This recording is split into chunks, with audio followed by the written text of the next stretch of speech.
Hello dear class, welcome back to my channel on Mathematics. I hope you all are doing well. So आज का lecture है class 10th का जो कि है prove that root 5 is an irrational number. So ये ऐसा question है जो लगभग हर बार बोर्ड एग्जाम में रिपीट होता है. तो इसको समझेंगे इजी वे में. So you all know that irrational number होता क्या है. वैसा नंबर जिसको पी बाई क्यू के फॉर्म में हम लोग नहीं लिख सकते हैं, या फिर अगर बोले अदर लैंग्वेज में, सो वैसा नंबर जिसका अगर डेसिमल एक्सपेंशन निकालें तो वो होगा non terminating and non repeating. मतलब वो ना ही टर्मिनेट कर सकता है ना ही रिपीट कर सकता है एक पैटर्न को फॉलो करते हुए. तो उन सारे नंबर को बोलेंगे इरेशनल नंबर. या फिर आप बोल सकते हैं कि वैसे सारे नंबर जिसका ना ही हम परफेक्ट स्क्वायर निकाल सकते हैं ना ही परफेक्ट क्यूब निकाल सकते हैं. जैसे यहां पे 5 है, 5 का ना ही हम परफेक्ट स्क्वायर निकाल सकते हैं ना ही परफेक्ट क्यूब निकाल सकते हैं. तो इन सारे नंबर को बोलेंगे इरेशनल नंबर. तो बढ़ते हैं आगे इसे प्रूव करने में. तो हमें प्रूव करना है रूट 5 एक इरेशनल नंबर है. तो अगर हम सपोज कर लें कि रूट 5 एक रैशनल नंबर है और आगे जाकर हम इसे गलत साबित कर दें तो ये ऑटोमेटिकली हो जाएगा इरेशनल नंबर. तो सबसे पहले हम लोग सपोज करेंगे कि रूट 5 एक रैशनल नंबर है. Suppose that root 5 is a rational number. अब हम लोग जानते हैं कि अगर कोई नंबर रैशनल नंबर होता है तो मतलब हम उसे पी बाई क्यू के फॉर्म में लिख सकते हैं. तो अगर रूट 5 एक रैशनल नंबर सपोज कर लिए तो रूट 5 को लिख सकते हैं पी बाई क्यू. राइट. अब यहां पे पी और क्यू क्या है. पी और क्यू बेसिकली ये है कोप्राइम. पी और क्यू हमारा है कोप्राइम. अब कोप्राइम नंबर क्या होता है. वैसे सारे दो नंबर जिसका अगर एचसीएफ निकालें तो वो 1 आ जाए तो उन सारे नंबर को बोलेंगे कोप्राइम नंबर. या फिर आप बोल सकते हैं तो गिवन दो नंबर गिवन है तो उसका हमें निकालना है कोप्राइम, हमें चेक करना है. तो सबसे पहले दोनों नंबर का निकालेंगे फैक्टर. अगर फैक्टर 1 के अलावा कोई और कॉमन फैक्टर नहीं मिलेगा तो वो नंबर होगा हमारा कोप्राइम नंबर. मतलब केवल 1 ही ऐसा नंबर है जो दोनों में कॉमन होना चाहिए. तो इसको हम बोल सकते हैं एचसीएफ 1 आएगा. या फिर दूसरे लैंग्वेज में बोल सकते हैं there will be no factor other than 1. There will be no factor other than 1. मतलब 1 के अलावा कोई और नंबर कॉमन नहीं होगा. 1 के अलावा कोई और नंबर उसका फैक्टर नहीं हो सकता है. तो उन सारे नंबर को बोलेंगे कोप्राइम नंबर. तो P और Q हम सपोज कर लिए कोप्राइम नंबर है. मतलब इन दोनों में 1 के अलावा कोई और कॉमन फैक्टर नहीं है. तो आगे सिंपल सा करेंगे कैलकुलेशन. दोनों तरफ हम लोग स्क्वायर कर सकते हैं. तो स्क्वायरिंग ऑन बोथ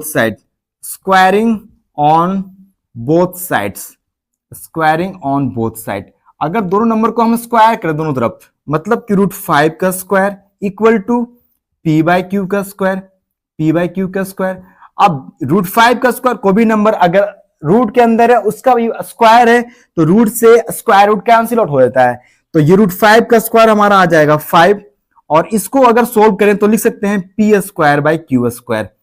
तो यहां पे आप करेंगे क्रॉस मल्टीप्लाई 5 इंटू क्यू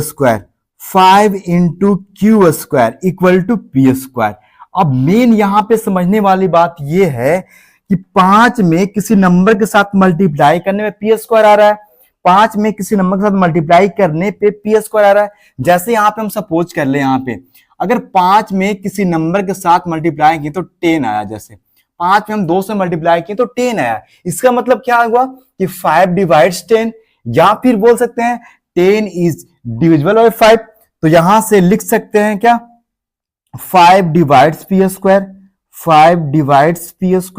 या फिर बोल सकते हैं p square is divisible by 5. तो अब 5 डिवाइड्स पी स्क्वायर है.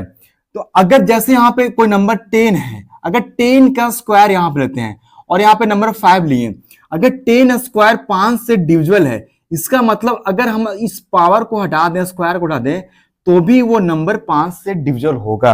अगर 5 डिवाइड्स पी स्क्वायर है इसका स्क्वायर, इसका मतलब क्या हो गया यहां पे स्क्वायर हटाने के बाद ही 5 से वो डिविजिबल होगा. इसका मतलब हम लिख सकते हैं कि 5 divides P also 5 divides P also.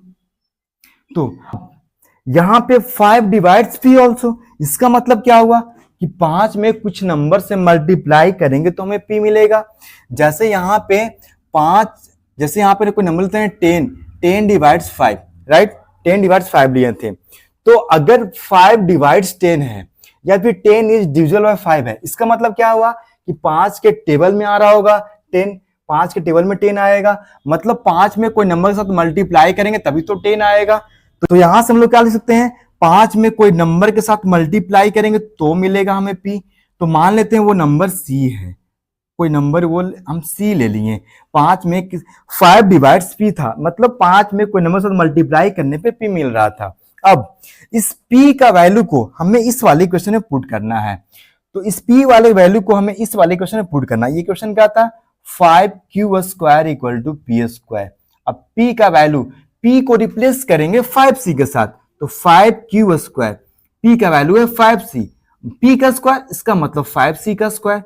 अब इसको सिंपल सा कैलकुलेशन सोल्व करना है। 5q स्क्वायर इक्वल टू 5 का स्क्वायर, ये अगर ब्रैकेट हटेगा तो 5 का स्क्वायर 25, c का स्क्वायर मतलब c स्क्वायर।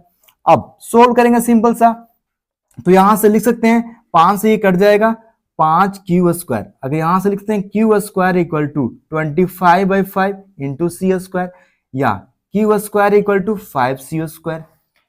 हमें क्या मिला है, 5c square equal to q square, 5c square equal to q square. अब सेम लॉजिक हम यहां पे अप्लाई करेंगे। 5 में किसी नंबर के साथ मल्टीप्लाई करने पे हमें क्यू स्क्वायर मिल रहा है। जैसे अभी हमने बताया था, मान लेते हैं नंबर 5 है, 5 में अगर 3 से मल्टीप्लाई करें तो हमें 15 मिल रहा है। इसका मतलब क्या हुआ कि 5 का टेबल में 15 आएगा। या फिर बोल सकते हैं 5 डिवाइड्स 15, या फिर दूसरे लैंग्वेज में बोल सकते हैं 15 इज डिविजिबल बाय 5। तो सेम वे में 5 के साथ सी स्क्वायर मल्टीप्लाई करने पे हमें क्यू स्क्वायर मिल रहा है। 5 को 3 में मल्टीप्लाई करने पे 15 मिल रहा था, तो हम यहां से बोल सकते हैं कि 5 डिवाइड्स 15, तो यहां से लिख सकते हैं 5 divides Q square, 5 divides Q square. अब सेम वे में जैसे मैंने पीछे में बताया था, जैसे कोई नंबर 10 था, ठीक है, 10 का स्क्वायर अगर 2 से डिविजिबल है तो 10 अगर पावर हटाएंगे तो भी वो नंबर 2 से डिविजिबल होगा, राइट। तो 5 डिवाइड्स अगर क्यू स्क्वायर है, 2 डिवाइड्स 10 स्क्वायर है, इसका मतलब 2 डिवाइड्स 10 ऑल्सो। तो 5 डिवाइड्स क्यू स्क्वायर है, इसका मतलब हम लिख सकते हैं कि 5 डिवाइड्स, इसका स्क्वायर हटाने पर ये नंबर डिवाइड होगा, 5 divides Q also, 5 divides Q also. ये अब यहां में 3 इंपॉर्टेंट लाइन मिला है, दो, एक तो यहां था जो इसको सोल्व किए यहां पे। अब एक इंपॉर्टेंट लाइन क्या है, 5 divides P also and 5 divides Q also. इसका मतलब क्या हुआ कि 5 का टेबल में p भी आ रहा है और 5 का टेबल में q भी आ रहा है।